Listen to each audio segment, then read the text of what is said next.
بسم اللہ الرحمن الرحیم۔ السلام علیکم ورحمۃ اللہ وبرکاتہ۔ ناظرین گرامی، عورتوں کا نصیب کھلنے اور شادی ہو جانے کا بہترین وظیفہ۔ ناظرین گرامی، نمازی عشاء کے بعد یا لطیفو یا لطیفو 1111 یعنی 1111 مرتبہ پڑھیں۔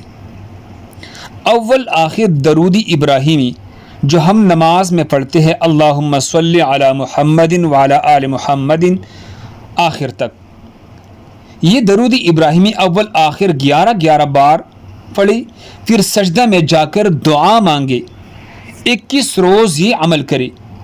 اس کے علاوہ وہ ہر نماز کے بعد اول آخر درود 10 بار کے ساتھ اللہ اللہ ربی لا اشرک بہ شیئا، اللہ اللہ ربی لا اشرک بہ شیئا 10 مرتبہ پڑھی۔ انشاءاللہ اللہ کی فضل و کرم سے کامیابی ہوگی۔ اللہ ہم سب کو اس پر عمل کرنے کی توفیق عطا فرمائے۔ جزاکم اللہ خیر۔